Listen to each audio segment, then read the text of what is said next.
Hello, I'm OTM Speaks. If you're new here, please like, subscribe, share. I like when you share and comment when we're done here. Um, I start off every live saying the exact same thing. I lean to the right, and I say that so that people coming in that may not have watched me before don't get the misconception that I'm coming from a left or even centrist perspective. I'm not. I lean to the right, and I like to be upfront, and it avoids people getting angry when they find out that I do lean to the right. They don't feel like they've been deceived. We saw it in the election on election night. A lot of people were confused. A lot of people were disappointed um, because the media fed them a narrative that it was a 50-50 chance at who was gonna win. Even though I showed from the second Kamala got in, Kamala, from the second she got in, I showed Polymarket and real clear politics averages said something completely different. And the media is really upset with themselves, with each other. They're blaming campaigns, they're blaming Joe Biden, and everybody's just playing a blame game. And that's the title of today's live. The left's finger pointing continues as Kamala tries to get donations over a week after losing. Um, I think people need to do a better job at watching the other side, speaking with the other side, not avoiding it. Because what ends up happening if you're avoiding it is you're not able to understand what's going on, especially if what happens happened. When they lost, here we are over a week later, and they're still trying to figure it out. They don't understand, and I've seen a lot of people on the left who are confused. There shouldn't be any confusion. It should have been very, very clear.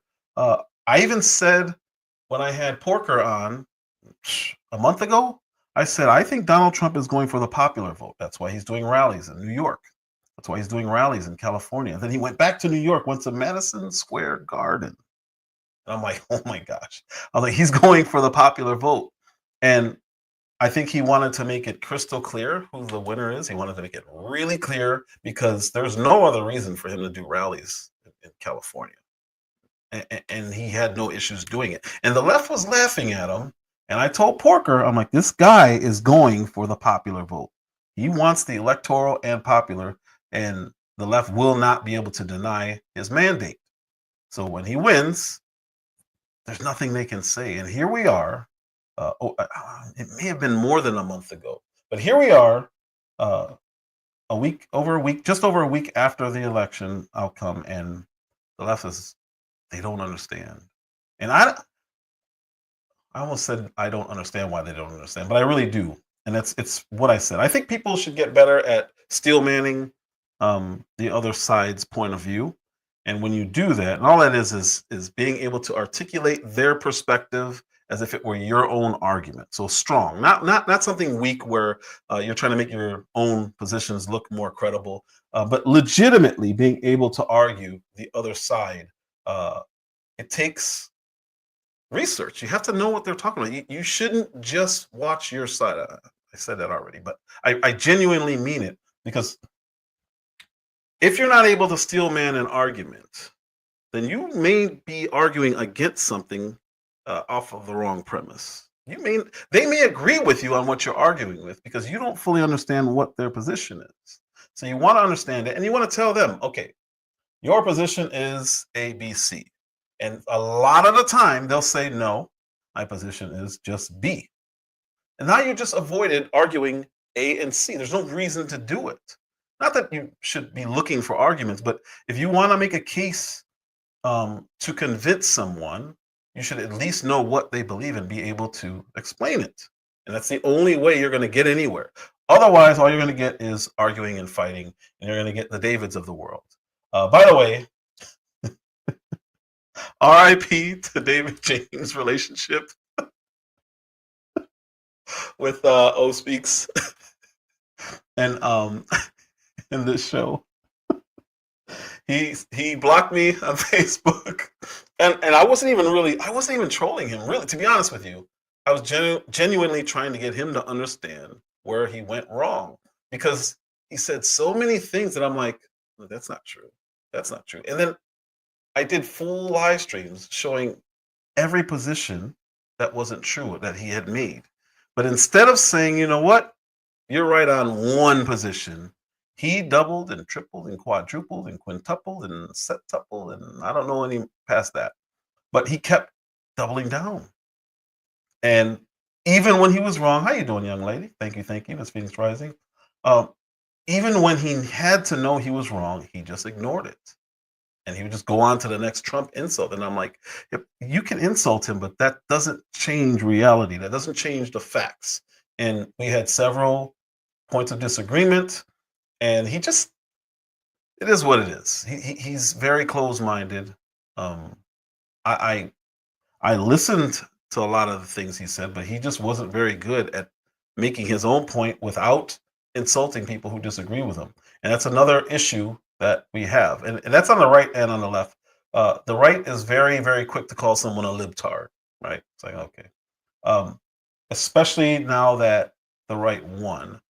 There's an arrogance and there's a mocking and there's a trolling. I'm trying not to troll, even though I'm doing it, but I'm not going full. I'm not going all in on the trolling because it's not really productive. I would rather convince a liberal of one position and make them say, "Oh, you know what? That I see that." Or at least see where I'm coming from. Miss Phoenix says, David is comfortable being wrong. Just pray for the woman has to deal with him. No, I'm gonna pray for him. I'm gonna pray for him because he's genuine in what he believes, and that a lot of people are genuine in what they believe, um, and I like that they be able to articulate where they're coming from because it helps me understand and it helps me steel man their arguments. So today I don't have that much. I have a video that I want to go over and it's got a lot of stuff in it, but I really want to do that because the left doesn't know anything about the right, and I think there's more right that knows about the left because we're more willing to go over and hear things we don't agree with and we don't like. And I see that on a lot of Facebook posts. I see that on a lot of X posts. I see that on IG, and you see it on the media, right? You watch Joe Rogan, and he has a tough time getting liberals to come in ever since he started letting right wingers come in, and it's really weird because they just say, "Nope, nope, that's a right wing show. I'm not going on." And it's like, all right, but it's a conversation, and we just watched a presidential candidate say no to him because she didn't want to have a 2 to 3 hour conversation. She wanted to limit it to 45 minutes. She wanted him to go to her. So I guess so they can build another 6-figure stage. I guess remake the Joe Rogan studio. And he's like, nah, I don't want to do that. This is where I want to do it. This is where I always do it. There's no reason for that. And I just think both sides will benefit from listening to the other side. So if you don't know where the left is coming from, I believe you should start frequenting their channels on YouTube or their stations. If you noticed on election night, when I did that super long live, like 6 hours, I was watching MSNBC. I was watching NBC. I put on the young. Well, I couldn't put it on, but I put on the Young Turks. I don't want to watch Fox News. And Fox really, honestly, is not right wing. They used to be. They used to have more conservatives on there than they do now, but they're not right wing. They're center, and they do have right uh, leaning, I guess, so-called conservatives on their platform. There's not that many. It's just the most popular ones are. So you have the Sean Hannity's, who's a strict Republican, but then you have like Gutfeld, which is the #1 nighttime show for the last 3-4 years. You have Jesse Waters. You have the Five, which is very neutral. Really, Waters, Hannity, and Gutfeld are the only real people on the right, on the legit right. I can't think of any other right now. I don't really watch Fox anymore. But I really think everyone would be better off getting out of their own echo chambers and getting out of their bubble because it's just not going to, it doesn't benefit anybody. Because you're not going to be able to have a real conversation with them. They're not going to be able to have a conversation with you. All it does is it just divides everyone because everyone thinks they're right. Of course, nobody can be wrong. They got rid of them to be politically correct. Yeah, Tucker's gone. Like There was a time where I can legitimately say Fox was definitely, I guess, right wing, but that it's just not the case anymore. There's no more O'Reilly. There's no more. You used to be able to see Michael Savage on there. Larry Elder used to be on there frequently. Who else? Rush would be on there. You don't see that anymore. Those days are gone. But everyone still thinks, oh, Fox is right wing news. It really isn't. They really aren't. And if you look at the people who left Fox, Megyn Kelly, uh, is it Chris Wallace? The younger Wallace. I think it's Chris Wallace. Yeah, Mike Wallace's son. Chris Wallace went over to be on the left because that's what he really was. But they were on the same network. But anyway, I want to play this video. Let's see. And we'll just go through. You're going to see CNN, MSNBC, the usual people blaming others or trying to explain what happened. And some of it's correct, but a lot of it is just wrong. They don't understand us. And part of it is because they don't have us on their platforms. I'm going to speak some hard truths to my friends in the Democratic Party. This is not Joe Biden's fault. It's not Kamala Harris's fault. It's not Barack Obama's fault. It is the fault of the Democratic Party in not knowing how to communicate effectively to voters. We are not the party of common sense, which is what the message that voters sent to us. For a number of reasons. We don't know how to speak to voters. So, yes and no. She's right about the Democrats. She's wrong about Kamala. She's wrong about Joe Biden. It's all of their fault. Because just because your party is saying do this doesn't mean you should have trouble articulating your own positions. Doesn't mean you refuse to go on the largest media platform there's ever been, in Joe Rogan podcast. And then you go on smaller podcasts that get you absolutely no views. She even went on Club Shay Shay and got 1, maybe 2 million views, whereas Joe Rogan and Trump get 40 million views just on YouTube. On X, they had over 70 million views. So decisions like that only hurt you. You're going to go on a podcast where all they do is talk about sex. You're going to get that audience. That's it.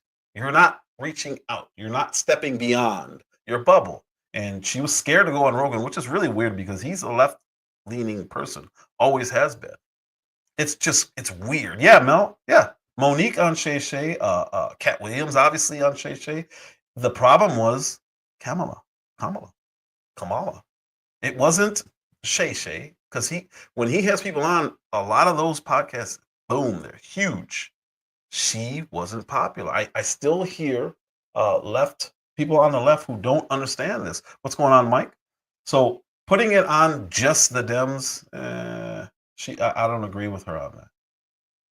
Mike said, who do you think is most responsible for pulling the Dems far left? I believe it's Pelosi and Schumer, for sure. Obama, you can give it to all of them, honestly. But I say Pelosi is the one with the power. She's the one who controlled the purse. She's the one who would fund campaigns. So I think her. Yeah, I think it's Pelosi. For sure. Soros is in the background. He doesn't count. They still have to accept that. She's accepting it, so I put it on her. She's the one who drove the whole January 6th narrative. She literally refused security just for that.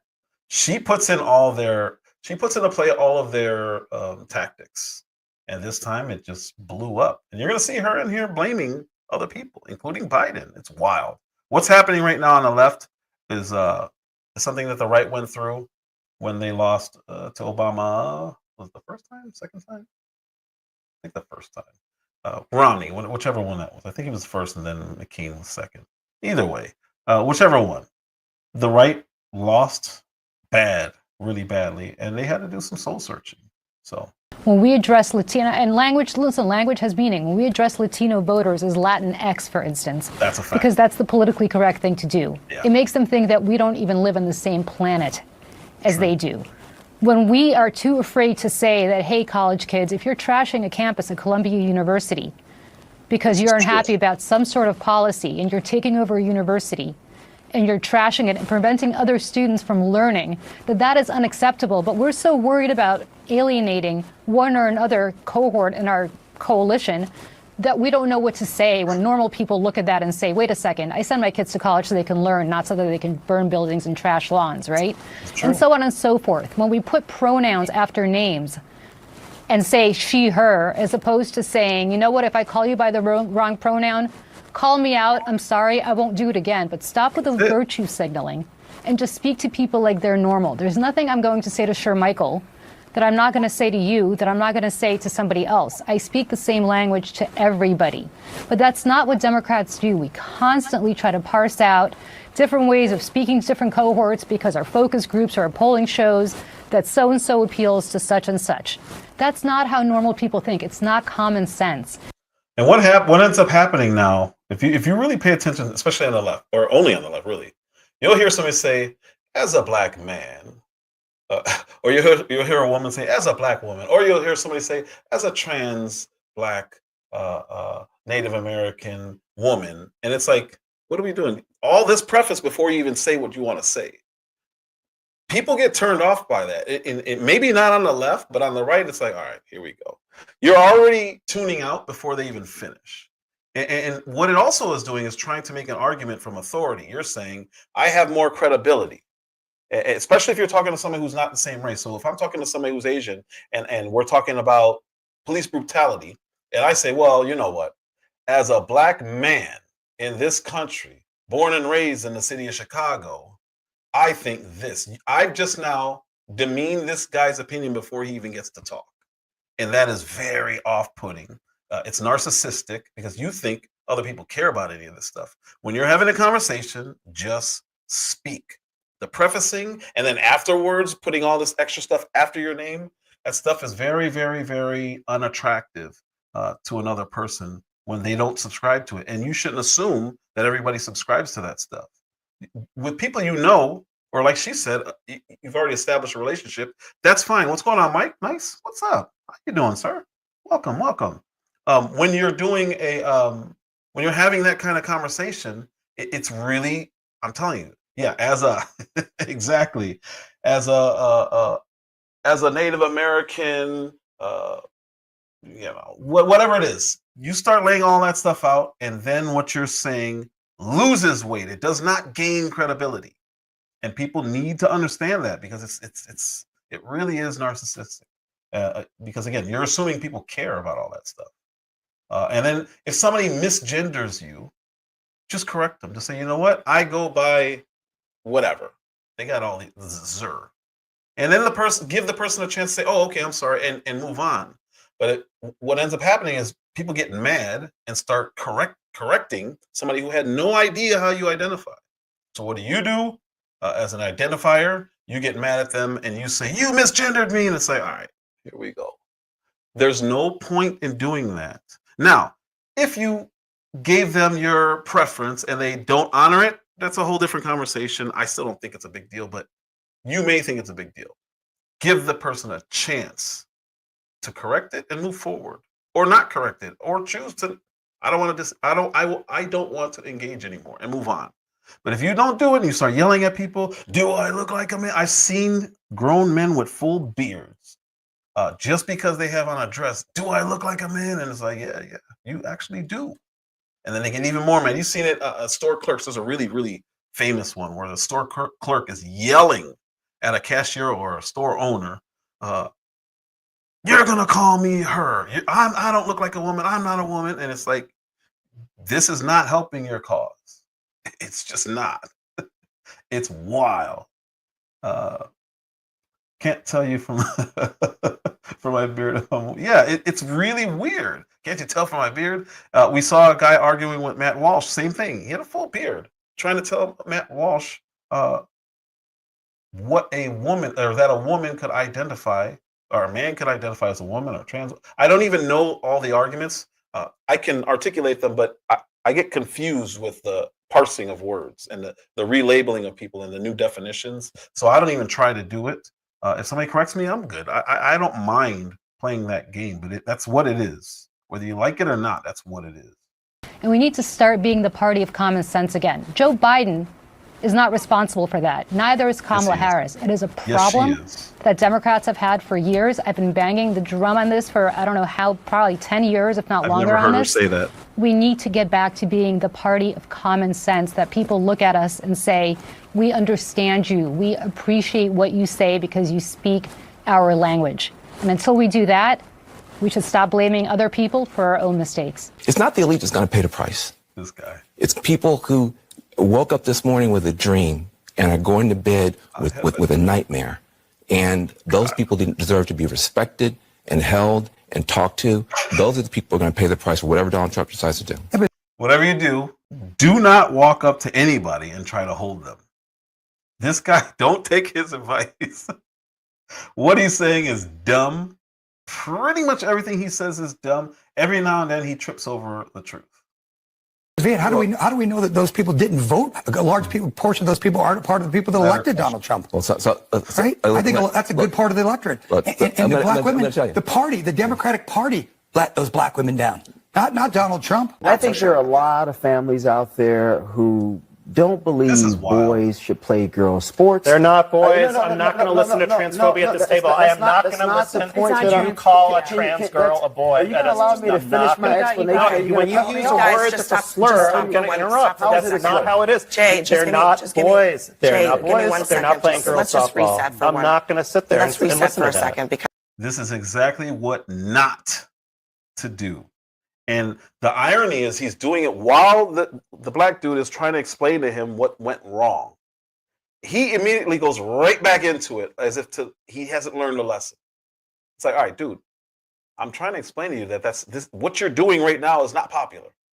It's a very small minority. So doing this is unattractive. If people are watching, normal people, normal everyday people, and I'm not saying that those other people aren't normal. I'm just saying, we'll just say the more common-minded folk are going to look at that and say, what is he upset about? Is this guy crazy? And turn the channel. Nobody wants to see that or hear that. He's throwing a fit. He's not acting like a grown man. Don't call them girls. They're not girls. It's like, what are we doing here, man? What are we doing here? I told you guys, I did a video about the Olympics and that boxer. And everybody recanted their statements and I said, absolutely not. That is a man. There was a boxer who was fighting women, and they said, no. Even David was one of them. No. It's illegal over there. If they knew that was a girl, they would have unalived the person or arrested them or beat them, whatever. And I was like, that is a man. How I knew is because I listened to the Russian, I don't remember the terms now, but he was over the Olympics, but he was Russian. So instead of them addressing what he said, which was this person failed a test and we have to suspend him, instead of doing that, they said, oh, he's Russian, Russia. They're all corrupt. And they kicked him out of the Olympics. And this is the guy who was screening the athletes. And he said this person tested was a guy. He just couldn't give the source because obviously you can't talk about people's medical records. But he said he was suspended for a reason. It was him and another guy. And those two ended up fighting for the championships, I believe. I don't remember. But I said, no, that's a dude. I did not a whole live, but I did a partial live on that. And I never backed down because I knew I was right because I heard the doctor. And the doctor wasn't some crazy kook. He was very articulate and he was saying what happened. But the media wouldn't cover it. And you have to look for that video now. But now what happened? A few days ago, they found out, oh, yeah. He's got full or he's got testicles and it's a dude. It's a dude. It just is. So all of the media and a lot of us who back down from being shamed and saying what we're looking at, you don't believe your lying eyes. We were shamed and to say that's a woman. How dare you? And a lot of people back down. And a lot of people have to back down. I wouldn't. But we find out that it was a dude punching women, which is why I wouldn't back down. Until I saw reason to not believe, why would I back down? I just have a little bit more independence than a lot of people, so I can do that. But a lot of people, all right, well, you know what? I saw Piers Morgan do it. This dude's got millions and millions of followers. Well, okay, I was wrong. It wasn't. And it's like, what are you doing? What are you doing? You're folding for no reason due to pressure. And it's not real pressure. It's imagining it. It's not real. Look, this is a really heated issue, right? And Sharmichael, I know you. I know that you understand that people have different views on this.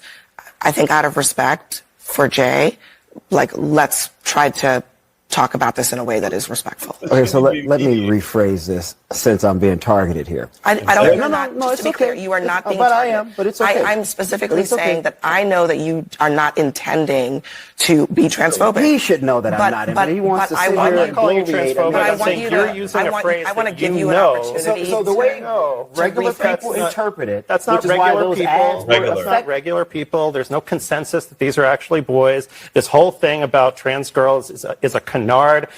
There's literally consensus. Literally. It's always been the case. So why he said that?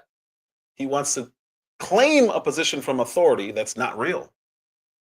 It's not real. There's no consensus. He's just making up a lie and saying, oh, I'm right. You can't argue what I'm saying. And it's like, yeah, I actually can. We're talking about a tiny, tiny sliver of the population. That may be the and case, we're using but my point in terms of its effectiveness. Hold on, just get to your point. My point in terms of its effectiveness. Regular people with children look at these things and they say, you know what, this is a bit too far. I do not agree with this. I don't like this. I think Democrats are going way too much to the left on social issues. They're uncomfortable with it. A lot of people believe that. A lot of families believe that. You may disagree with that reality, but that's why Republicans kept running those ads over and over and over again, because they saw the metrics suggested that they were working. In those ads over and over again and using rhetoric like you just used, saying this is boys playing girls sports. First of all, we're talking about 5 people in the entire country. We're talking about trans girls being allowed to play with the people who are in their gender. And if you don't believe, you don't have to listen to me. Listen to the American Medical Association, the American Psychological Association. The American Medical Association. This is not about the He's literally claiming science on gender dysphoria. He's claiming science. It's. I did the video a few weeks ago where the guy called her, or the lady called her. I think she said Kamala, and they all started yelling at her, Kamala, Kamala, Kamala. And it's like, geez, what are you people doing? Just correct her and move on. But they have to correct your language. They're the language police, and it's the cancel culture. It's always been here.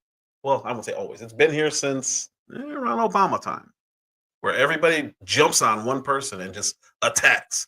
Kamala, Kamala, Kamala. Say, relax. And of course, I played several videos of not just some people, all the leading Democrats calling her Kamala. Kamala. Everybody got it wrong because it's a different name. It's not an attack. It's not misogyny. But here they are. They just want to correct you, and that gives them an authority over you. Don't allow it. Don't. That's why I don't think anyone should apologize. There's no reason to do it. Should both points be considered and respected, or just the what? Yeah. According to him, he's right, and because you disagree, he has to shout you down, and that's what he did. And he claimed it's medical, that it's a consensus. It's a joke. But here's more confusion from the left. Finger pointing inside the Democratic Party, and it's ugly, including from former House Speaker Nancy Pelosi, who helped orchestrate President Biden's removal from the top of the ticket. Our senior White House correspondent, MJ Lee, is joining us right now with the latest. MJ, it sounds like Pelosi had enough blame to go around. Yeah, there has been a lot of finger pointing going around inside the Democratic Party.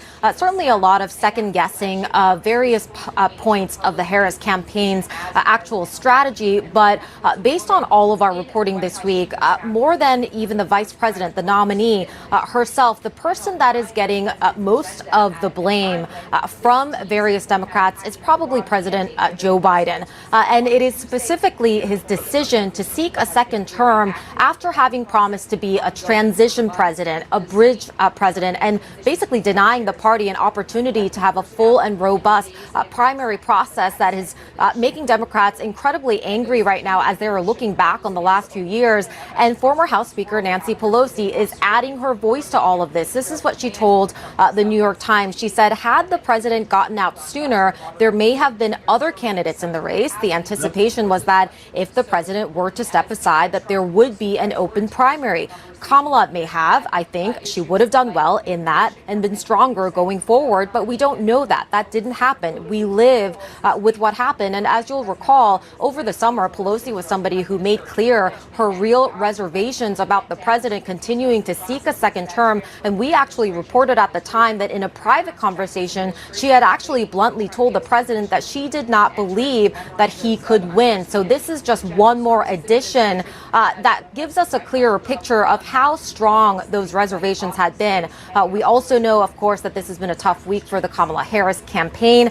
We know that there was a campaign call even last night where senior leaders actually told other campaign officials to please stop criticizing the campaign to members of the press, that they do not believe that this is a constructive thing to do.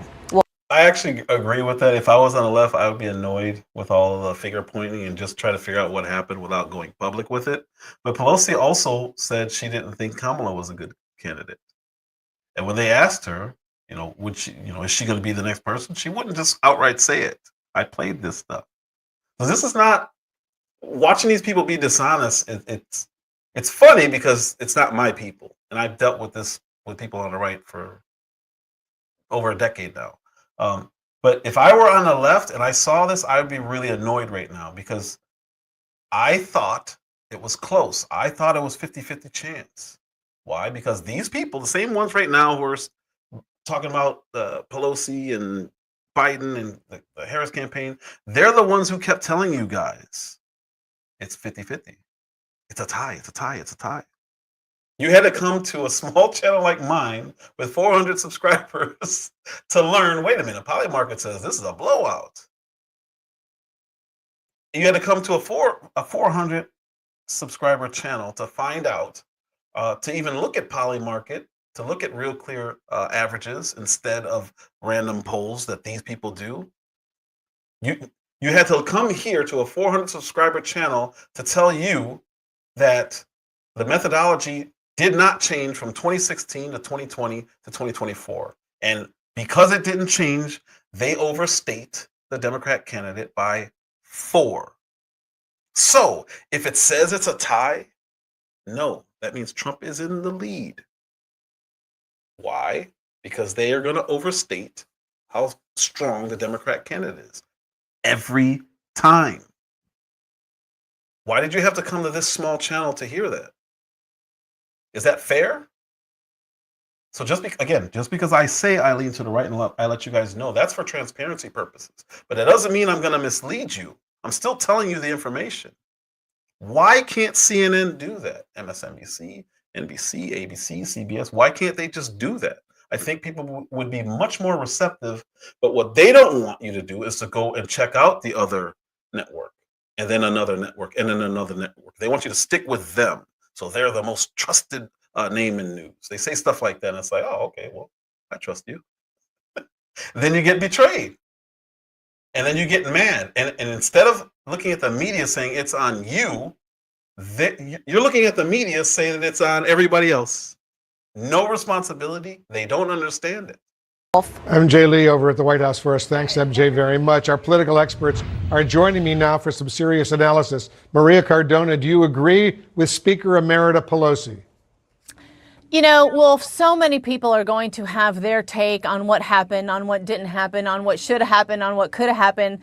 I just don't think that's helpful. It might very well be the case what Speaker Pelosi said. It might very well not have been the case. And so I don't think this kind of recrimination done in public is helpful at all for what the party really needs to engage in, which is a real in-depth analysis, a postmortem of what happened. Was it our messaging? Was it our technology? Was it our organization? They should already know that. You should need to do an autopsy. You keep hearing everybody say that we need to do an autopsy. You should already know where it went wrong just by the results. What was our polling on the Latino community? What was our polling on the Black community? How is it Trump went from 12 to 23%? How is this possible? How did Trump get more Latino votes than not? How is this possible? You already know where it went wrong. The results show you where it went. So there shouldn't be, or I won't say there shouldn't. You don't have to dig very deep. The answers are all there. Why was Trump in California? Why was he in New York? To get the popular vote. And he did. He won by a couple million. It was 5 last time I checked. I don't know what it is now.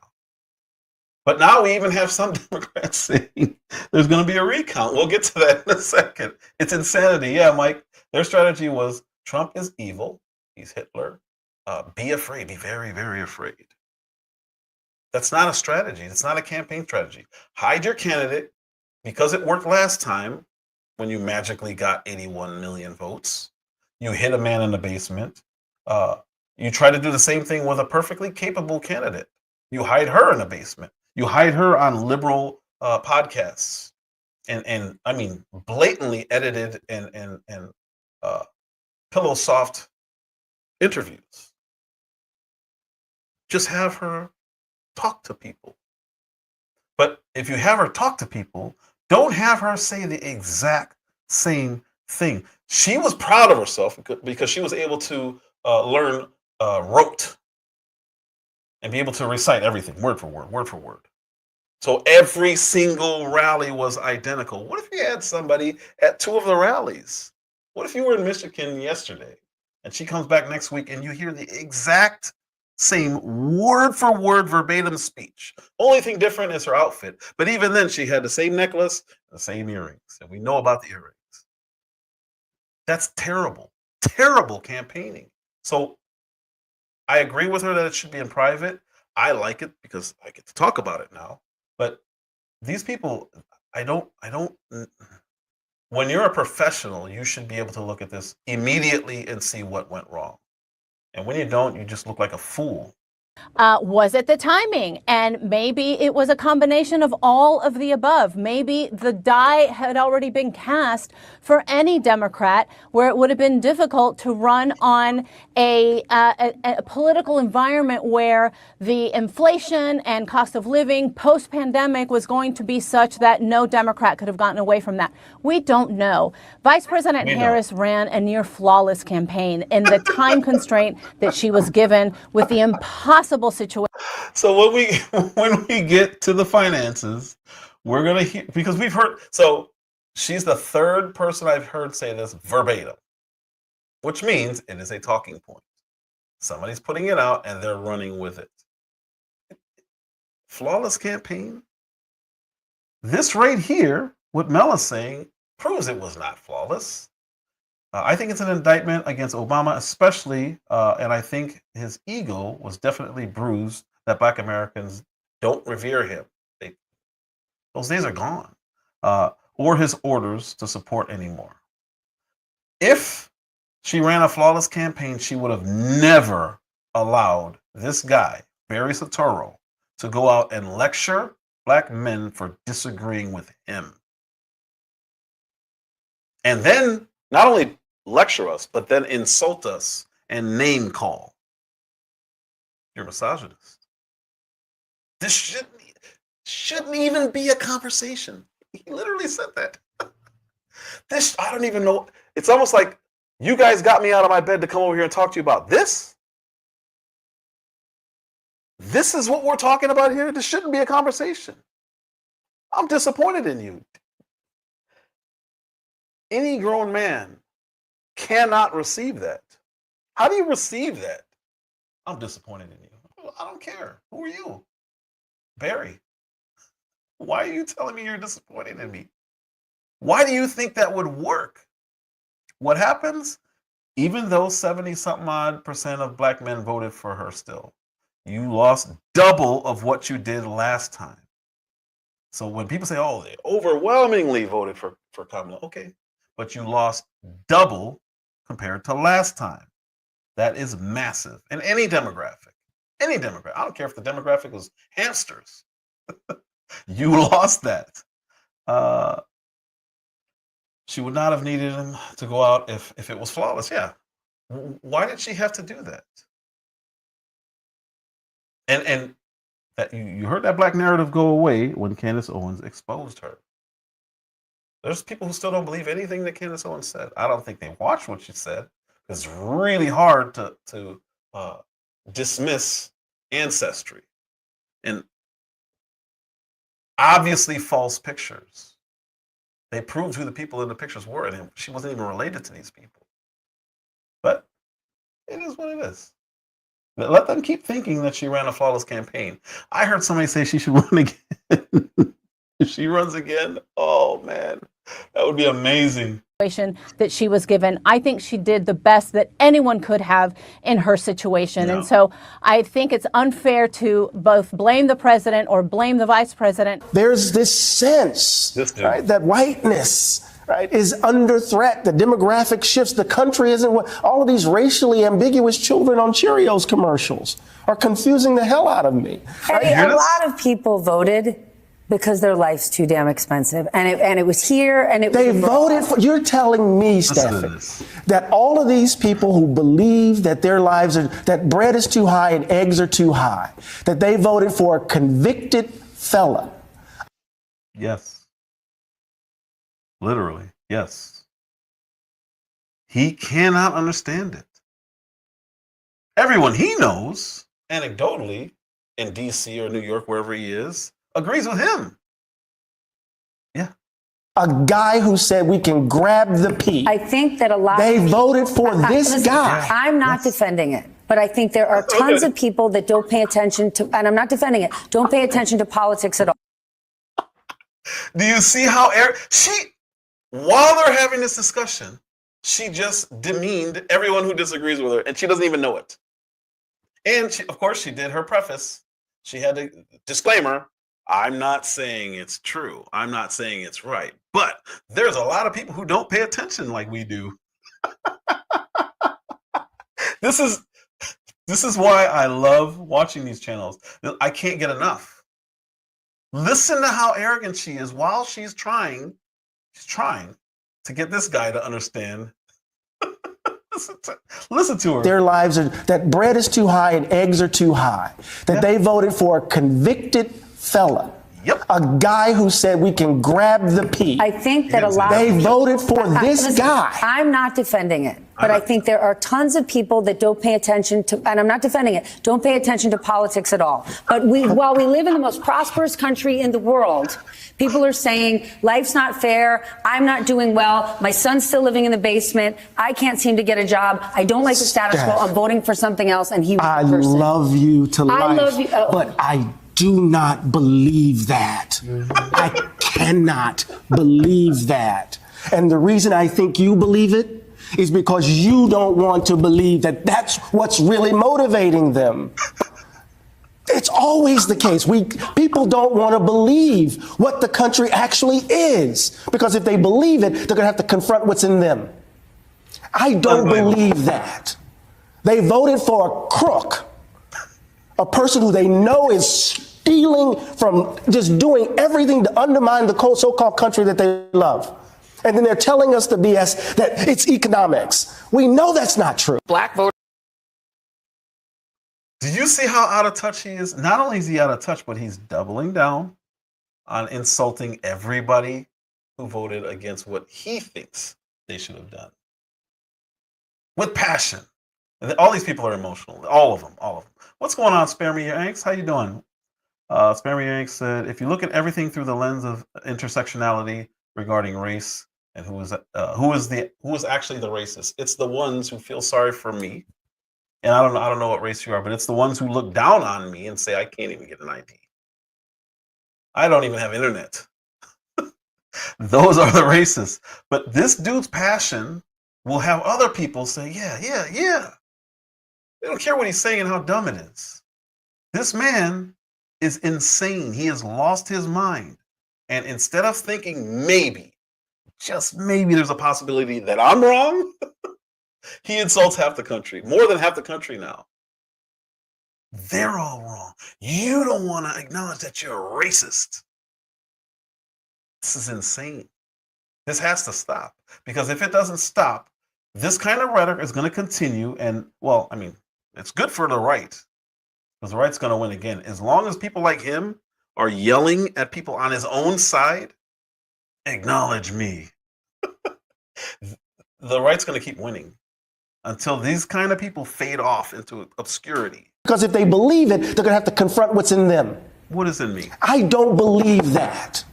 They voted for a crook, a person who they know is stealing from, just doing everything to undermine the so-called country that they love.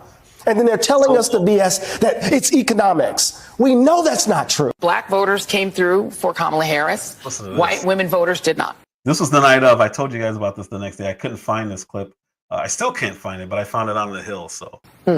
That is what it appears happened in that state, is that if you can't flip enough white women, and we've talked about this on this set numerous times, is that you have a state where you've got a 6-week abortion or a 12-week abortion. I think theirs might be 12 weeks. Yep. But it's a state where women lost their reproductive rights, where there was a very heavy push to get women to focus on not putting in place, re-electing, putting back into the White House the person who was responsible for taking those rights away and restoring them. But that message obviously was not enough to get enough white women to vote for Vice President Harris, a fellow woman. This will be the second opportunity that white women in this country have to change the way that they interact with the patriarchy. There's so many assumptions there. First of all, reproductive rights. It's the opposite of reproduction. To delete is not reproducing. It's the opposite. The language they use is so slick and tricky. But she's blaming white women. They voted against their reproductive rights. And then they voted for the guy who took their rights. What right is that? What right did anyone lose? And they keep saying this stuff, and the more people hear it, somebody's going to ask. Eventually, enough people are going to ask and say, what right did I lose? I'm in Texas. Nothing changed. So if you're in another state and they lost a right, well, who changed that?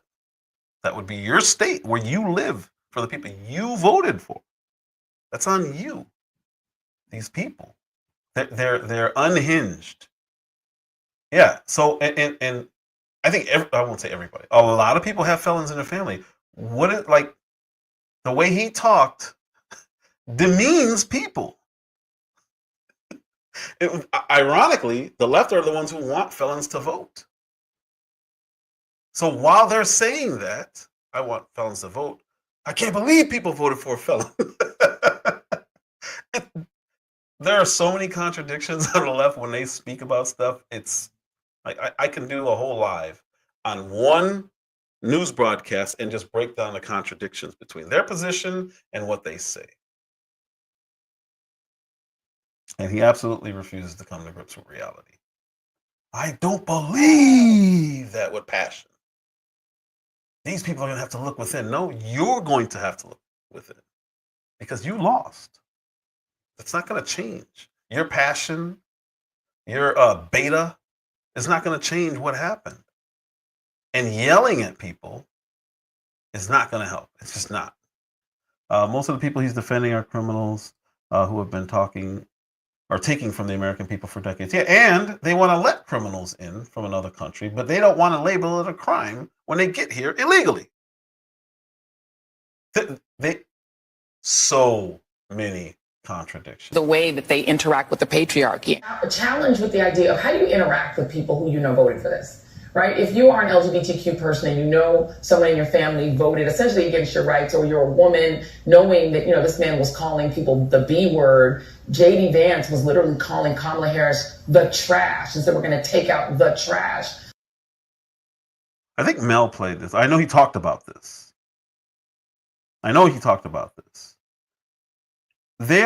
She said, how do you interact with people that you know? People that you know. So this is your family.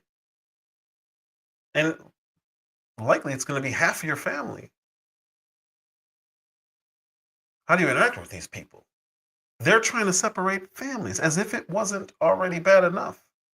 Was this yesterday? No, I know you talked about this. I don't know when it was. But listen to what she's doing. How does she think this is going to work? Am I going to show more loyalty to this woman on TV than to my family? I know a lot of Black women were incredibly triggered by that. And if you then meet somebody and you know they voted for the people who called you trash, or if you're Puerto Rican, and you know someone voted that way. Biden called all Trump supporters garbage. So what is your point here, lady? You're just going to forget that? Ignore it like it didn't happen? Do you recommend, just from a psychological standpoint, being around them? We got the holidays coming up. So I love that you asked this question because, there is a push, I think just a societal norm that if somebody is your family, that they are entitled to your time. And I think the answer is absolutely not. So your own family is no longer entitled to your time because you voted differently than your family member may have voted. And these people are serious. But then they'll turn around and say Donald Trump is divisive. MAGA is divisive. They're literally talking about splitting families up. Yeah, you're crazy. It's a mental issue. Listen to the doctor. She's telling you, you don't have to deal with your family members. It's better if you don't. Watch me. Watch the readout. These people. So if you are going into a situation where you have family members, where you have close friends who have voted in ways that are against you, like what you said, against your livelihood, and it's completely fine to not be around those people and to tell them why, She's literally trying to tell you to stay away from your own friends and family because, according to her, they voted against you and your rights. They're trying to hurt you. To say, I have a problem with the way that you voted because it went against my very livelihood, and I'm not going to be around you this holiday. I need to take some space for me. So as if COVID wasn't bad enough, she's literally saying, don't spend the holidays with your own family, and attributing that to somebody voted to hurt her. That right about here on your screen. They hurt her, so you should stay away from your family, because if they hurt her, they hurt you also. They voted against your interests. These people are crazy. They are crazy. It's evil. It really is. To tell family not to be with your other family around the holidays goes to that video that I played on my last live about Marxism. Get rid of the holidays. Separate families. She said it with a straight look at her face, confident. They don't deserve your time. They tried to hurt you with their vote. This lady's crazy. Some space for me. Democrats now grappling with their stunning loss and trying to figure out what went wrong. Had the president gotten out sooner, there may have been other candidates in the race. Kamala, I think, still would have won, but she may have been stronger, having taken her case to the public sooner. Now, she has a point but that doesn't mean that the campaign was going to allow her to do real interviews. But if she was in longer, she would have had to do some interviews. Presumptively, she would have had to do some interviews. But who's to say she didn't pick the same people who kept her away from them? She's weak. She can't talk on the fly. She has to go to a script. As soon as she veers off, everyone gets uncomfortable because that's when she starts doing this with her hands, starts cackling, starts nodding at you as if, hey, it's over. Yeah, I answered your question. Like, people who do that, they're trying to make you uncomfortable. I think people never got to know Kamala Harris during the time she was in this campaign. If the goal is to win elections on Twitter, then you should embrace movements like defund the police. But if the goal is to win elections in the real world, where it matters, then you have to appeal to working class people of color. The party itself has increasingly become a smarty pants, suburban, college educated party. I agreed with the other guy who said appealing to working class people. Where I don't agree and where he doesn't understand is he parsed it out and said working class people of color, just working class people. Why do they do this? And they do it every conversation that you will ever have with somebody on the left. At some point, they're going to do that. They're gonna put people in buckets. It's just what they do. At some point in the conversation, they're going to do that, and it's weird. But if you really pay attention, they're going to do it. It's just what they do. You don't have. How about you appeal to people? Doesn't matter what people. Just appeal to as many people as you can. But when you separate them from other people, you're not telling them they're different. And now that can either go well or it can go really, really bad. I take issue sometimes with people saying, oh, the quote unquote left is the reason why this is happening. The ultimate problem is our ability to clearly and forthrightly advocate for an agenda that clearly champions the working class. Joe Biden's decision to run for president again was a catastrophic mistake. But we can all unite in knowing that Joe Biden would have lost and deserves a lot of blame for the situation that we're in. I disagree. All right. I think that I'd like to reframe the conversation. I think Bernie Sanders is wrong. I think the more relevant question actually is what is wrong with America? I think what is wrong with our country that the Republican Party would choose as a candidate and support a candidate who is an insurrectionist, who is an election denier, who is someone who is twice impeached, 34-time convicted felon, someone who has been accused of alleged sexual misconduct by 26 women, found liable for sexual abuse. What is wrong with this country that they would choose a message of divisiveness, of xenophobia, of racism, of misogyny, over a message of inclusiveness, a message for the people, by the people, of the people? That's what the problem is. It's the Republican Party. And what's wrong with America? What's wrong with the whole country? Not what can I do differently? How can I change my thinking? We need to change the other 350 million people in this country, or half of them at least. We need to change all of those millions and 100 and some odd million people. The narcissism is insane. What's wrong with the whole country? The whole country. What is wrong with this place? It never occurred to her that she could possibly be wrong about several things. But the most important one is that these people are just evil, racist, misogynist. All that stuff she just listed off. She went down the whole line of them. Spare me your angst. It's part of the DEI indoctrination in colleges. Yes. We kind of talked about this in my last live. You were there. What he's going to do with the Department of Education, he's also going to do with accreditation. And that's pray for Trump. Make sure he makes it to this position, because the things that he's planning on doing and the things that he's announcing are incredible. Transformative of going back to what this country is supposed to be, constitutional, anti-bureaucracy, getting rid of this indoctrination stuff. We said it's a Trojan horse for communism. It also infests the whole government. Yep. Say thanks to Barry Soetoro.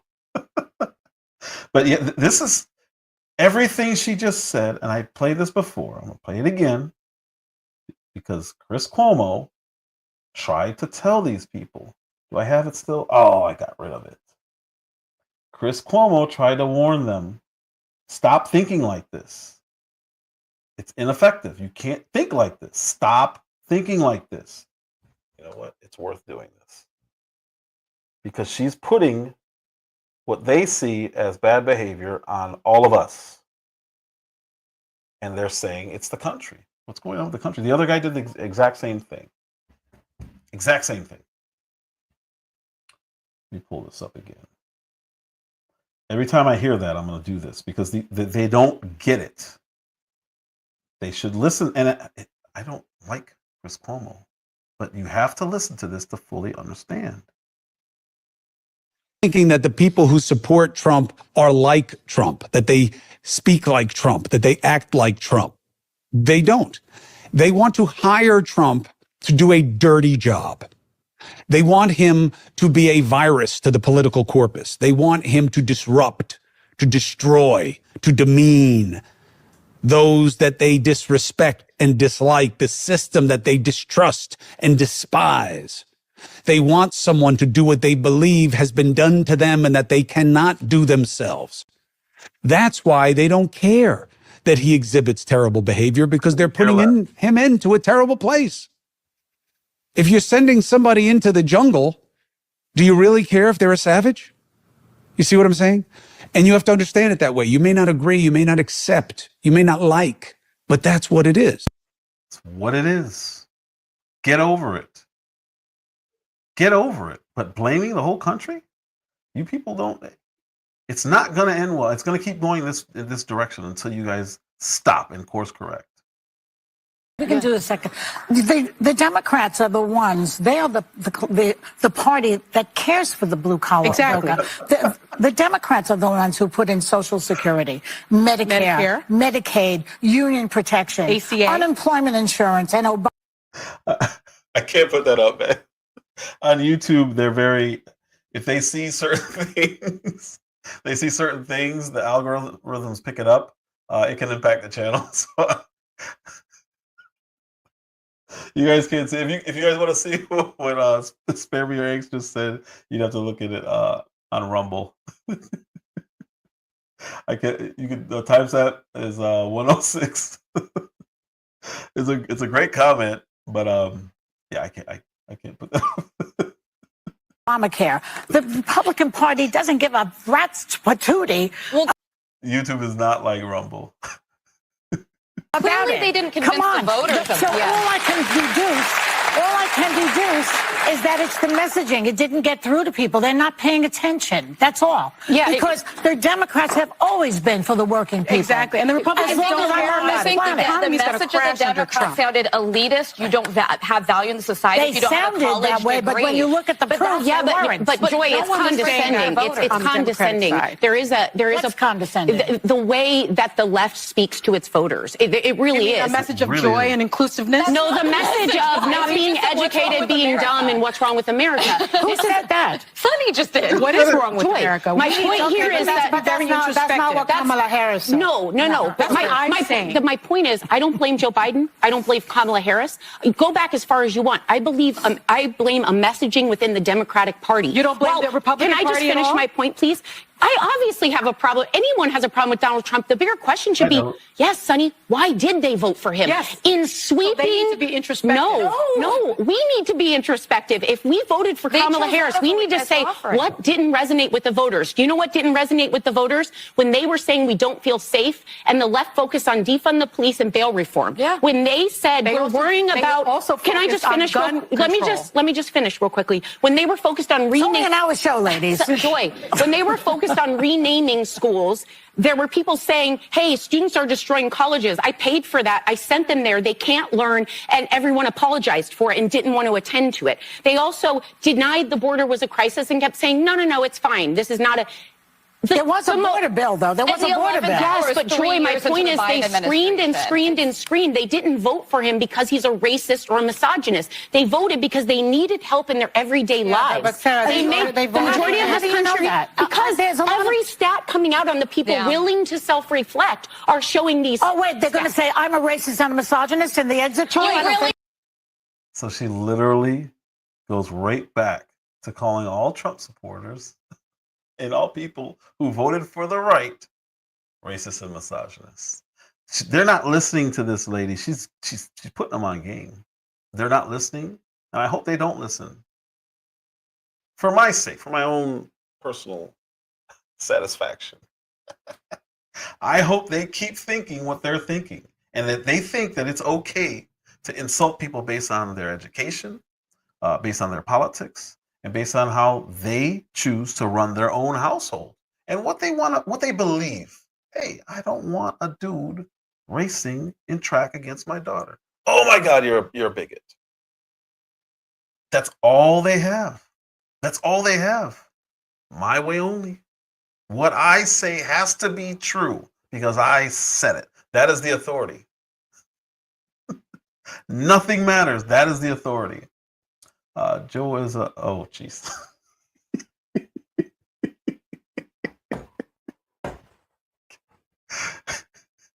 Listen, I love your comments. They're great, but some of the you can't do that on YouTube. It'll get me pulled. It'll get my live pulled. I think 74 million people are racist. Every racist and misogynist voted for Donald Trump. Not everyone that voted for Donald Trump was a racist and misogynist. I agree with that. Everyone swept. They swept every category, and the reason they did is to say, "Hey guys, no excuses this time." Yeah. Look, they lost everything. There's still half a country that doesn't environment to be ravaged, its children to be shot, its wealth to be hoarded. Oh no, not you. Easy did it. There's somebody on the Rumble side. Yeah, that's what you said is fine. The person on the Rumble side used PDF file and stuff like that. Stuff we can't say on YouTube. But spare me your angst. I agree with all of your comments. I just can't put them up. So yeah, somebody's talking about from Rumble because I'm live on Rumble and on YouTube. Somebody on Rumble is saying some stuff that YouTube will not allow. They will not allow that. It's great. And it kind of sucks that you guys can't see the comments, but I'm enjoying them thoroughly. It's workers to be exploited. It's poor to starve. It's cops to murder. Do you think America's the country in trouble?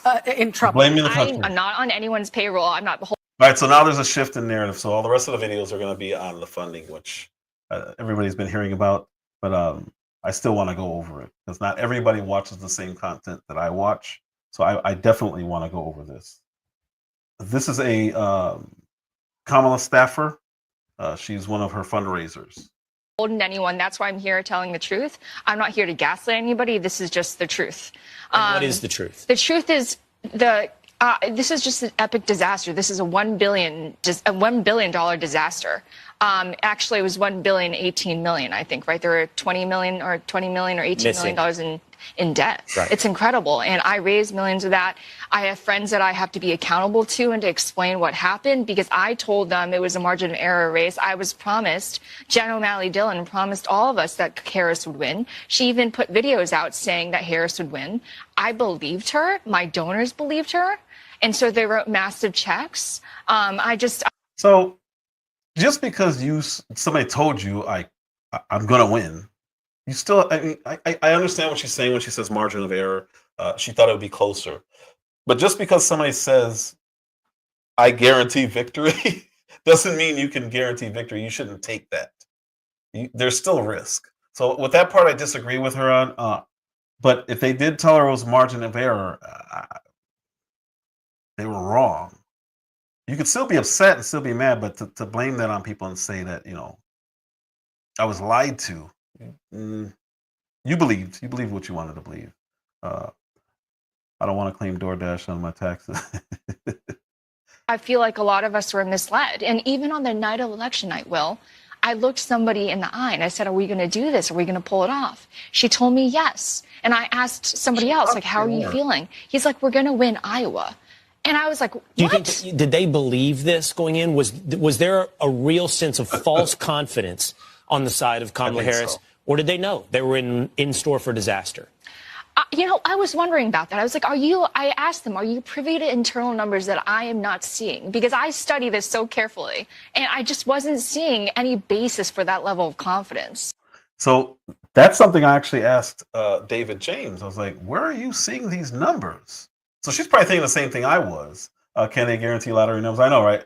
To expect a guarantee is just silly. And to try to hold somebody to a guarantee is even dumber. But yeah, when they kept saying it's a tie, I was like, David said it. Kamala's trending. She's trending for the good. And I'm like, no, she's not. And we went through the Real Clear Politics, and he's trying to show me 538 or whatever. And he's like, look at the trends. And I'm like, yeah, all the trends say red. I don't know what you're looking at. So they may have had some internal pollsters lying to them and hustling them. That's what I think happened, because there's no way they could have thought it was a margin of error race. There's just not. And I also want to remind our viewers that, the Trump campaign was touting all of these incredible empirical data weeks before election night. What Harris is touting was the door knocking. She didn't say anything really about early voting. Now I know it's because there was nothing much to say. The Harris campaign trying to dig out of debt nearly a week after their resounding loss. And much of the spending was on digital media advertising, polling, and travel from state to state. According to the reports, the Harris campaign spending 6 figures building a set for Harris's appearance on the Call Her Daddy podcast with host Alex Cooper. A source familiar with the campaign confirming to News Nation the reporting that the Harris campaign was $20 million in the hole after November 5th. And even though the campaign took in at least $1 billion and reported $118 million in the bank as of October 16th, they're still seeing that $20 million in the hole. So they spent $118 million plus another $20 million from October, I think she just said 18th, through November 5th. That's crazy. And this is the lady who told you she wanted to run the country and the economy. She could not manage $1 billion over the 3-4 month period, but she wanted to run the entire $35 trillion debt in this economy. My son's downstairs screaming if you heard that. Anyway, I was just considering yelling at them, but I'm not going to do that. She wanted to run the entire economy, but could not handle $1 billion. And went into in the hole in less than a month. That's insanity. Another big ticket price, the $15 million the Harris campaign spent on event production. That also went towards the celebrity performances leading up to the election, like that election eve rally with Lady Gaga, Katy Perry, Ricky Martin. Yep. And Harris also reportedly paid $1 million to Harpo Productions. That's owned by Oprah. Oprah, we know, did a town hall with Harris back in September and appeared with Harris at her election eve rally in Philadelphia. And one GOP strategist putting it to us this way today, saying, quote, damned if you do, damned if you don't, giving the example of John Kerry having been criticized for still having $14 million unspent after his 2004 campaign. The strategist, though, called Harris's debt, quote, egregious, and that they were panic spending in the very end. Kelly. So, Kelly, how is the campaign trying to make up these losses now? Well, we know that they are still fundraising despite the loss, sending out these emails you could see asking to donate to the Harris. So this may be a crime. What she's about to say may be a crime. So she already lost and they're asking for donations, but look what they're asking for. This is weird. And I can't believe they're ballsy enough to do this, because that's I don't know. Yeah, it was a landslide. The electoral, it was 312, I believe. You only need 270. Like it was really, really bad. But listen to what the campaign after the fact. This was I think this was yesterday. This specific one. There's no date on there. But I believe this was yesterday. So a week after the election, listen to what they're raising money for. Harris Fight Fund program. What's interesting to point out is that the donations to the Harris presidential campaign are being partially redirected toward a vote recount effort. So when you click donate, that link takes you to the Act Blue website. And the fine print suggests that the vice president's campaign might be launching a recount effort allocated to the Harris for President's recount account is where the money would go. And Donald Trump, we know, won the election with 312 electoral college votes, including in all 7 battleground states. The Trump. So they're getting donations from people under the premise that they're going to do a recount. I don't know if that's legal, because I think they're going to have to declare for a recount. I think they're going to have to sue. And they're going to have to sue in several places, because it would have to be enough to overturn the election.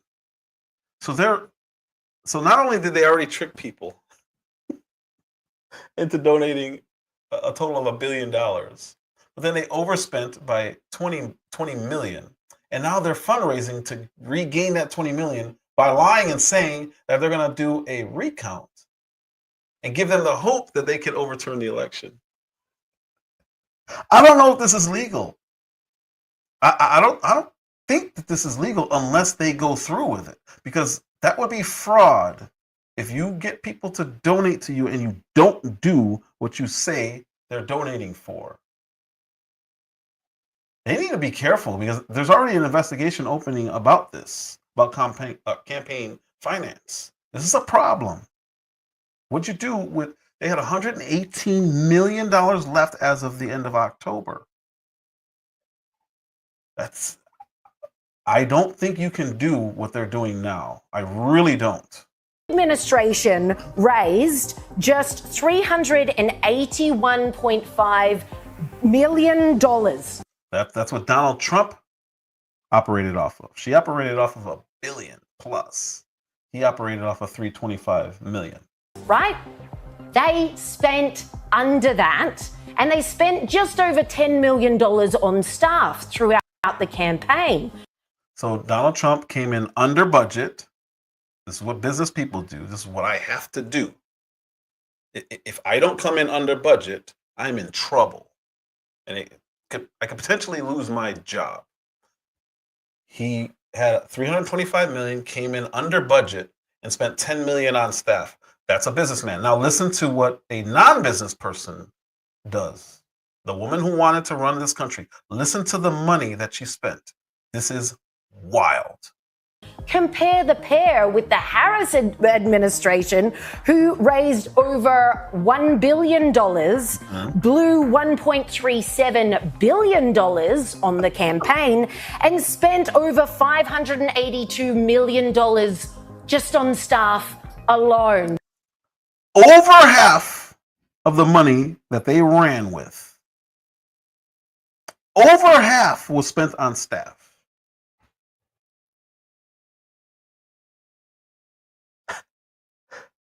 They raised $1 billion. They spent $1 billion plus, and over 500 million was spent on staff. There is no way there isn't fraud happening here. That is, I don't see how that is humanly possible to spend over half their money on staff. Over 500. Let me go back, because anyone who's ever even worked for a business knows over half your money cannot go to staff. That is not possible without some form of fraud or just blatant incompetence. Blatant.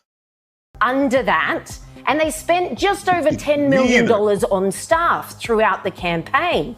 So again, Trump, they raised $3.25 million and spent $10 million on staff. That gives you all the rest of this money to spend on what you're supposed to spend it for. And he still came in under budget. That's what you're supposed to, that's what you have to do when you're a business person. You cannot overshoot your budget.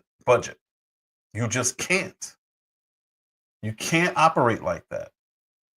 Non-business people, listen what they did. Compare the pair with the Harris administration, who raised over $1 billion, blew $1.37 billion on the campaign, and spent over $582 million just on staff alone. So 582, I thought you said 520 something. 500, almost 600 million of the $1 billion was to pay people. Not ads, not fuel, not supplies, not hotels. Almost $600 million on staff. There are people who helped that campaign who left millionaires. They had to have. From one campaign. There can't be enough employees to spend that kind of money on unless you're paying people millions of dollars. And as far as celebrities go, we know the most expensive one was Beyonce, who got paid $10 million. But now we still have another 590, or well, she said 580. So we still have another $570 million that they went through in writing paychecks. There's no way to fail this badly. There's no way to fail this badly. And We are so ungrateful for not appreciating her efforts to distract us. Everyone who donated should be furious right now, demanding a refund. They should be putting her more into debt. She spent $580 million on staff. She spent more money on staff than Trump raised for the entire campaign. She spent $200 million more, over $200 million more. That is impossible unless you are grossly incompetent or you are a thief. I've been running businesses for over 20 years. I've never heard of anything like this. Never. Because payroll is a percentage of your budget. It definitely is not almost 60%. No way, no how. The Trump campaign raised roughly just over a third of what the Harris campaign raised. They come in under budget because they're earned media all the way, whereas the Harris campaign spent almost $560 million just to get her and Tim Walz onto different shows and different podcasts because nobody actually wanted them. Well, this adds insult to injury today because the Federal Election Commission filings came out and it was laid bare before the entire world. What had the Harris campaign spent over $1 billion on? You can look this stuff up. I don't have the site right now. I'll put it in my description. You can look it up and you can see they have to provide what they spend their money on. Anything that's public like this, if it's for the government, they have to be transparent. And when they aren't, you can do a Freedom of Information Act request, and they'll get it to you. Well, you'd be shocked to find out the majority of it was on media. There was $5 million in there for private jets, $560 million, like I said, on media disbursements, not much used disbursements here. The list wears long, as you can imagine. But ex-users are having an absolute field day, highlighting how the Harris campaign completely blew this money. That strategist, they paid $122 million to whoever Gambit Strategies is. That's one organization they paid $1.2 million to. That's it. Bully Pulpit Interactive, $100 million. DuPont Circle Strategies. So they had two strategic organizations that they paid. How many do you need? It's one candidate. Between the two, they spent well over $200 million on strategy, and it didn't work. Do you get a fraction of that back when the strategy is really, really bad? I don't even know what I don't know what Connexicon is. $35 million on that. Gusto, $34 million. They need to go through these receipts, is what they need to do. Yeah, and she was the most qualified. She was the most qualified to run the country. We're getting there. So, Mike, Donald Trump raised $325 million, spent $10 million on staff. Kamala Harris raised $1 billion, spent $580 million on staff. That's where we are now. And these are some of the things that they wasted money on. Media buying analytics, $281 million on media. And she didn't really do media. I guess that's all ads. Wild. Used disbursements here. The list wears long, as you can imagine. But ex-users are having an absolute field day, highlighting how the Harris campaign completely blew this money. And one little item that has escaped nobody's notice is $1 million played to Oprah Winfrey.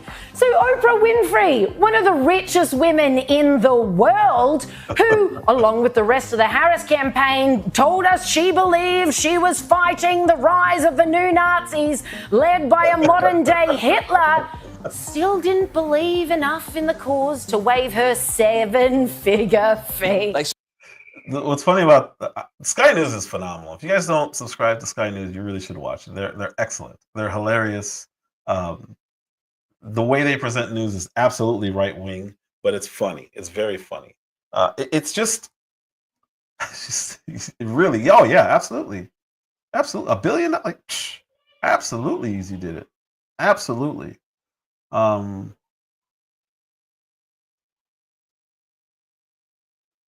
of like the Canadian kid she hired. Oh yeah. Oh my God, that was embarrassing.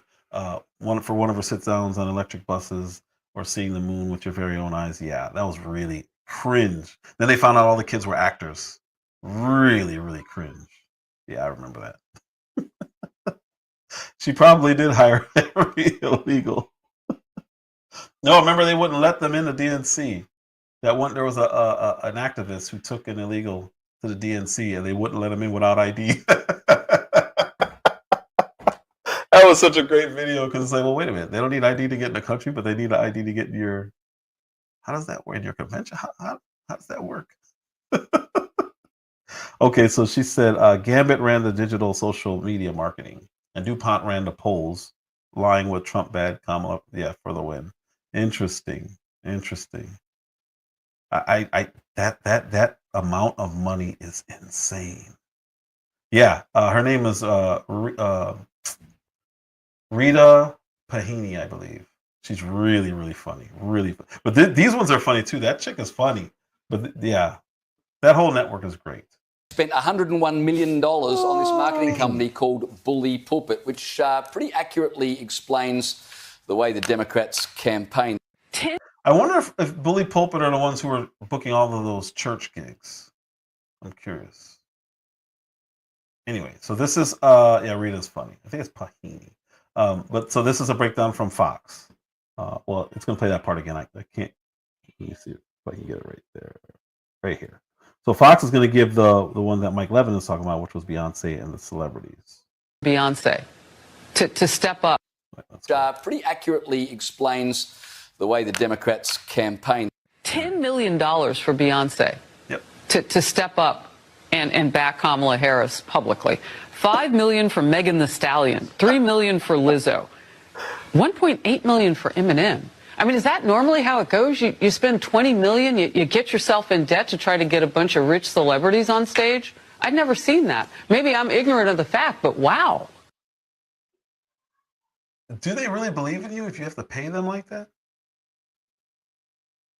Just think of how much staff they really had. If they spent $580 million on staff, 10 of it went to Beyonce, and we'll just say 20 overall went to celebrities. Where did all the other money go?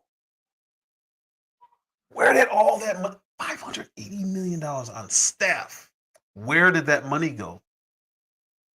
There are people who came out millionaires. Now, putting the celebrities to the side, millionaires, staff. All those totals don't count the outside money for Kamala Harris. It doesn't count the super PACs, it doesn't count the 501c4s, and it goes to show that money cannot alone win a White House. I didn't even think about that. So that $1 billion is not including the super PACs who are running ads for her. So why did she need to spend so much money on media? I didn't even think about that. It did not include the outside organizations that were giving money. Hold on 1 second.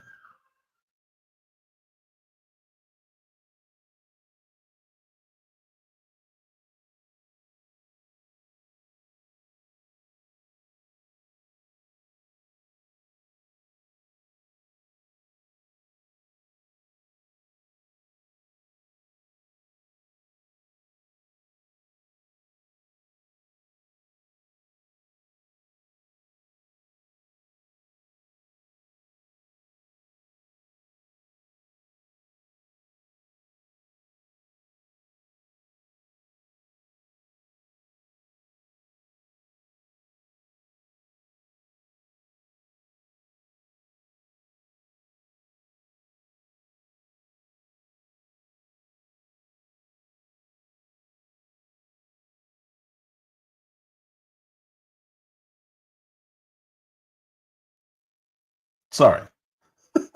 Kids were screaming downstairs. Anyway, yeah, she's been talking about that for a while. She's really good. I like Harris Faulkner also. She's really good. And she's fair. She leans a little bit to the right, but she's very fair. Yeah, I like her. Oh, Phoenix Rising. She would have absolutely destroyed our economy. She couldn't handle $1 billion. $1 billion. Our budget is trillions. There's no way. No way. No. The boys were downstairs screaming, so I had to yell at them. All right. Back to this. I'd never seen that. Maybe I'm ignorant of the fact, but wow. All those totals don't count the outside money for Kamala Harris. It doesn't count the super PACs. It doesn't count the 501c4s. And it goes to show that money cannot alone win a White House, that a movement can triumph over a well-funded machine. Now, I do have a few other options that might be helpful for Kamala during this difficult time. Option 1, we can send her $750. Option 2, we can collect all the money possible to help and then send it to Ukraine. And my last option would just be, hear her out, see what she has to say about how this could have possibly happened, the mismanage of all this money. And then just tell her how we grew up in a middle-class family and we really liked the lawns of all of our neighbors. That might be helpful. And an honorable mention, could just possibly ask Oprah Winfrey or Taylor Swift to pay for it. Just pay for it. $20 million. So that's all I really have for today. The left needs to speak with more people on the right, even if you're triggered. Yeah. So that spare me your angst. That's what he was talking about. The PACs. They usually raise way more money than the actual campaign. Where did all that money go? So don't forget, Bill Gates donated $50 million. I believe it was. I don't know what FF, but it's a PAC. And he's now trying to get into Trump's good graces. Yeah, he wants to work with him. Man, please. You need to be in prison. He needs to be in prison. He really does. He needs to be. Yeah. I didn't even read ahead yet. He needs to be tried for crimes against humanity. Absolutely. Absolutely. 100% agree. So the PACs probably raised, I won't say another billion. Normally the PACs raise more money than your regular campaign. So I would say they had to at least raise half of that. They're called super PACs for a reason. They have to stay independent. So they're not supposed to commingle. The Clinton Foundation. All those servers are long gone. All that stuff is gone. But that's all I have for today. I appreciate everybody for stopping by. Mike Levin, of course. Thank you, sir, as always. Miss Phoenix Rising. Spare me your angst. Thank you over there on Rumble. Easy did it. Thank you for stopping by, sir. I don't know if you've ever been in here before. Who else was in here? Phoenix Rising. Easy did it. Mel Dub was in here. Mike Nice. Appreciate you for stopping over here. I think this is your first time too, huh? Appreciate you, sir. Thank you. I said Mel Dub already. I think that's it. Hopefully I got everybody. Let me make sure. Thanks for your time. Oh, thank you for your time, sir. Make sure I'm not ignoring anybody, any donations or anything like that. If you would like to donate, my Cash App is my name down there in the bottom corner. Everything you guys give goes right back into the channel. When I started, you guys saw how it was just a wall behind me. And now I actually have a little bit of production going on. I got nice lights. I got a brand new, well, it's not brand new anymore. It's about a month old. But I got it, since starting here, I got a new camera, a very, very, very good camera. I got a lot of nice lights. I have the little backdrop. I had an all black flag, but you couldn't really see it. So now I bought a new flag. I have another light over here on the side. I got a setup. I got 2 monitors, actually 3 monitors, 2 monitors and a laptop. So I got a lot going on here, and it's been funded by you guys. So when you guys donate, it's not being I don't want to say it's being wasted, but it's going towards this channel. I want it to grow. I am at 460 subs now. I'm trying to get to 500, trying to become monetized. If you guys have a Rumble, I'm over there. That's my Rumble channel. I am up to 464. It'll probably drop after this live. I'm sure somebody got offended. But yeah, so if you guys would like to donate, that's the way to donate. That's my Rumble channel. For Spare Me Your Angst, if you have YouTube, little less freedom over here, a lot less freedom over here, but it's a much bigger platform. So that is my YouTube channel. If you'd like to follow me on X, I have a lot of fun on X. I try not to troll, I really do, but sometimes it's just too easy. When Matt Gaetz was made Attorney General, oh my God. That was the greatest. The left, you could see the left crying through X. Matt Gaetz becoming AG is, it's going to be phenomenal. They're going to try their hardest to not let him through, but they're not going to be able to stop it. Trump's appointments, I'm going to go over those on Friday. I go live over here Monday, Wednesday, Friday. So Friday I'm going to cover Candace Owens. She did an interview with Piers Morgan and Mark Lamont Hill. I'm going to go over that. And then I'm going to go over some of our regular people's opinions on what happened to the left. And then I'm going to go over these appointments, because these appointments are, oh man, for the most part, they're phenomenal. There's 2 or 3 that I don't care for, but Matt Gaetz being Attorney General is going to be epic. Epic. If you don't know who that is, look him up, or you can just wait till my next live. I'll go over it. That dude's great. For channels on YouTube that I subscribe to that you should, that I think you'll enjoy, I wouldn't recommend them if I didn't think you'd enjoy them. Miss Real Talk Nikki, she also is on the right. She's a little bit, her politics are a little bit different than mine, but she's hilarious, and she's really good. Mel was in here earlier. Mel Dub, this is his channel. He talks about politics. Today he was talking about child support. I'm blanking because I'm trying to put these links out. Anyway, follow Mel. Great content. He did content. I thought he got clapped earlier because the live just disappeared while I was watching it. Biz, I don't care what you think of Biz 101. I am telling you, because I'm very knowledgeable on what he talks about, that he knows what he's talking about. It makes no sense if you not liking somebody, allowing that to get in the way of you making money. He talks about cryptocurrency and he talks about investing. I am telling you, I am vouching for what he says because I know the stuff that he's talking. I do what he's talking about doing. I've shared information with him. He is very knowledgeable. Listen to that man. Now, if he talks about anger management, don't listen to him. But when he's talking about Bitcoin, or if he's talking about investing, listen to that man. He knows what he's talking about. Don't let that get in the way of your own blessing. It's weird that people would do that. I understand a little bit, but not when you're talking about making money. There is no scam. He's telling you how to make money. And it's really weird that people just dismiss it because they don't like him. I don't understand it. Miss Akimi is a phenomenal content creator. She was live earlier also talking about illegal immigration. Kwame Brown Bus Life, obviously, he doesn't need me to promote him, but that's somebody who I follow and I attribute to me being on here. Damn DPOV is the best YouTuber in the game, in my opinion. Vibe in my lane. How you doing? How you doing? Welcome, welcome. Great content creator there. Vince is a friend of mine. I need to call this guy because he had some family stuff going on and I need to make sure he's okay. Put Vince in your prayers. He talks about college football, NFL.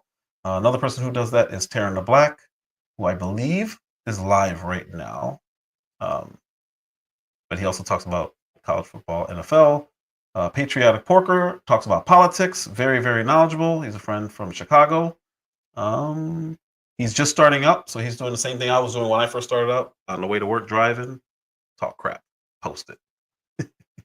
Beautiful One has the best community wall in the game, and she is a huge, huge supporter. She's like the channel supporter over here, but a massive supporter throughout this entire sector. Very, very, very, very sweet person.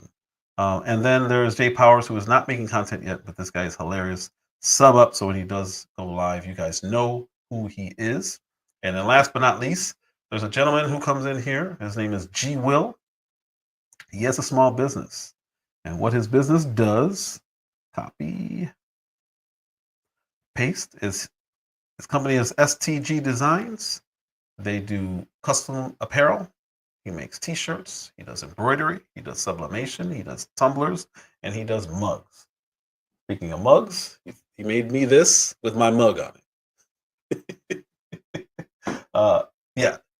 If you need anything like that made, he's really good, very reasonable. You can get a hold of him on Instagram and let him know what you're thinking about, what you want to do.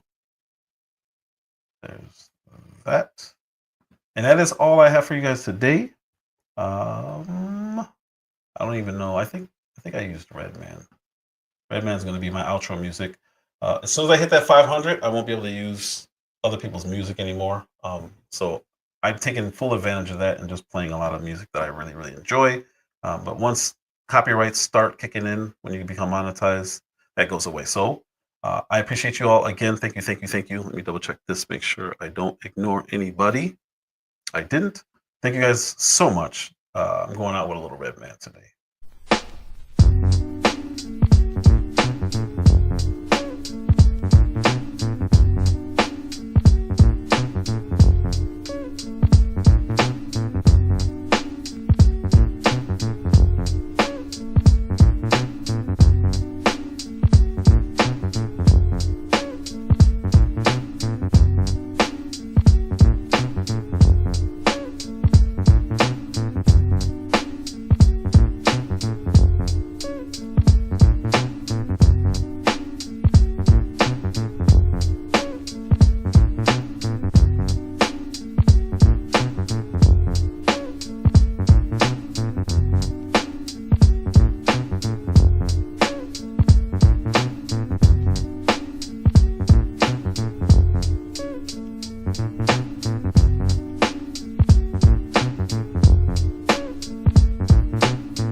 Yes, yes, y'all. Don't stop. Yes, yes, y'all.